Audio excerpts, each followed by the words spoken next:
because women were the backbone or are the backbone of the Democratic Party and have, from Fannie Lou, you got to realize that if I did a Mount Rushmore of civil rights activists, it would be all Black women.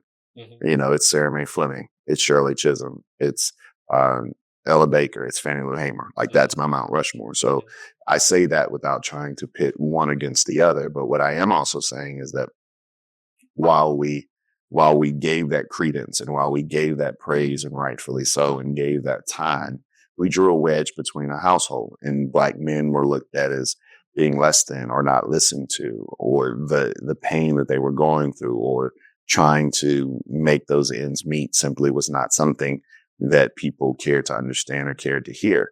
And that's fine unless you have to pay the price at the ballot box, which we are having that true reckoning right now of, how do we get these Black men to come outside and vote? How do we get Black men in Atlanta, Detroit, Milwaukee, Philadelphia to come outside?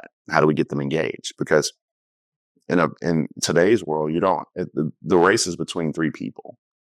And here I am, like I'm on CNN again. I've been yelling this since I've been blue in the face, but it's between three people, and people act like I'm silly, but it's Let me guess, Harris, Trump, or nobody? And the couch.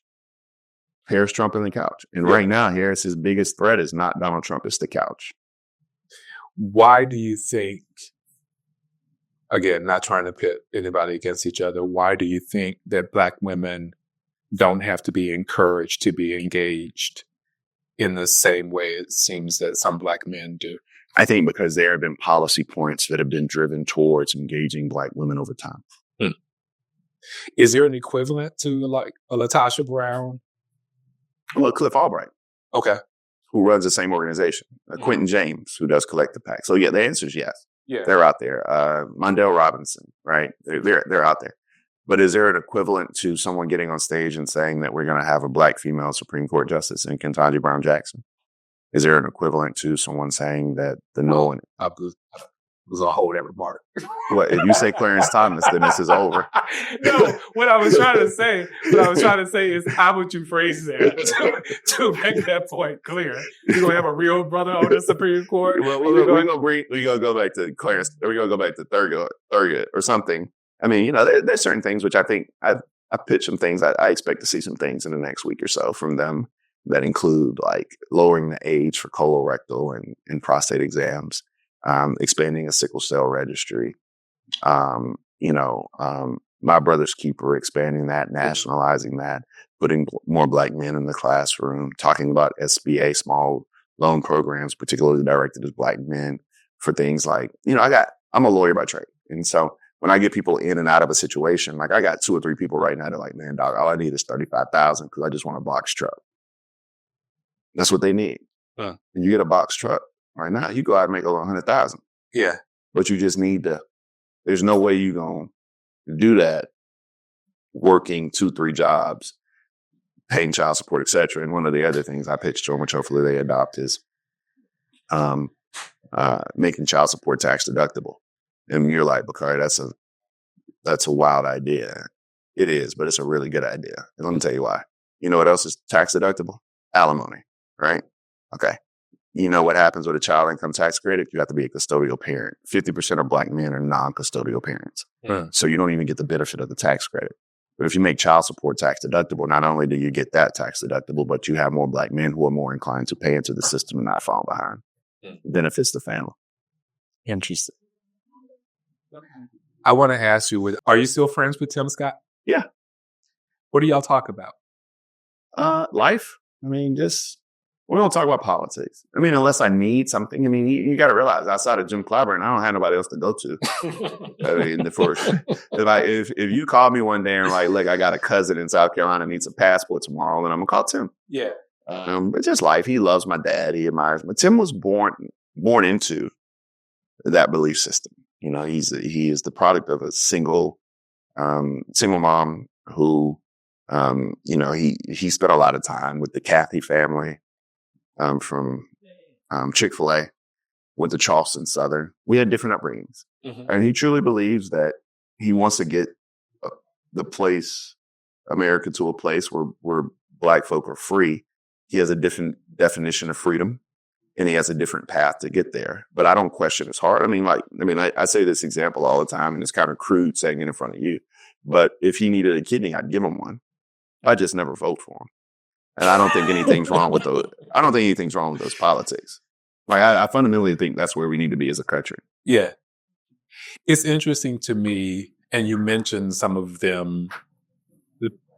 I think there is, and has always been, the Black conservatives that Black people respect, and then the Black conservative that... No, so you have Black conservatives and then you have coons.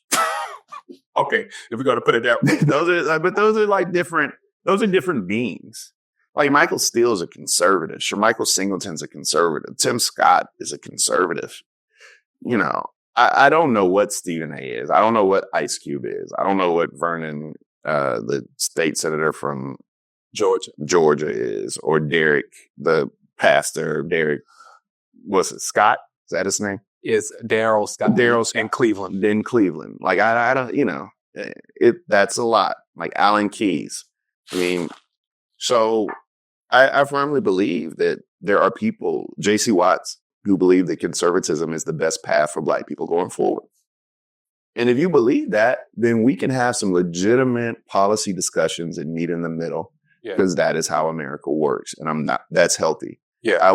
Tim Scott, I was in rooms with Tim Scott that I can talk about now, but about criminal justice reform, you know, and we didn't get there. You know, I felt like he was an honest broker, but we didn't get there. Opportunity zones are Tim Scott, though. How you redevelop a lot of these poor African-American communities and get people to go in and redevelop in those areas. That's his. Yeah. And so I'm cool with that. But the people who are just out here shilling and cooning and all that other, what did my Morehouse brother call them, man, tan, and sleeping in?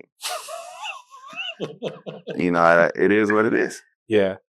It just, like I said, is a reminder that we have always been politically diverse. You know, that Black people are bigger than any... We're not a monolith. One particular political party, as we should be. But I'm just trying to figure out. And I think people, and I'm asking you about Tim Scott, because I know that there are people who think that he's that other C word that you mentioned. And I've always kind of taken note of your willingness, even now, to say, no, that's my friend, and his heart is in the right place. I don't know. That's two things. One, it's about being from the South. And so in the South, you know, growing up in the South, and I'm sure, I don't know if you say it out loud, but your family probably oriented you to believe that those are some good white folk right there, right? You know, in your community, you always, they may not be the most couth, they may vote for Satan, but those some good white folk. If you need something, they're there, they whatever, however, it is what it is. Or they're less bad. They're less bad, at least, right? And so, yeah, I mean, and then being in government, like I truly understood like conjunction junction, or like how a bill becomes a law. And being in the minority for 8 years while I was in the General Assembly and working with people like Tim Scott. Yeah. You know, and working with others who, you know, Glenn McConnell was the president pro tem of our Senate, and he had a Confederate memorabilia store. And we used to talk all the time. He helped me build a library in Denmark. I mean, he was my guy. So work with who you can work with. Relationships matter in politics. What is your future in politics and in whatever field you wanted to? I don't know the answer to that question. My anxiety kind of prevents me from answering what happens in 4 or 5 years. My mental health is one in which I can only live one day at a time. So I don't know. People ask me all the time about running for Congress, and I would love to today, I think. But I'm trying really hard to be a good husband. And I blame people who are slightly older than you and I for not teaching us how hard marriage is. There's an entire generation of men that did not. I join you in that blame. They did not teach us that, like, you can put marriage on your resume because it's a full-time job. And being a father is just a thing. You know, it's just watching them every day, you know, having little people that depend on you being in their lives every day. It's a challenge and task. And I'm trying to balance. But today I'm here in New Orleans, and tomorrow I'm in Baltimore with Angela Also Brooks. Campaigning for her, doing 1,000 Black men for Also Brooks. And then Wednesday, I'm in Minneapolis at a hearing for another young black man who was gunned down by police. And so that's my life, a book stop, a campaign stop, a legal stop. Thursday, I'm back home. Friday, I'm home. And Friday night, I go out to Oregon to help a young man who's running for Secretary of State and campaign with him in Oregon State. So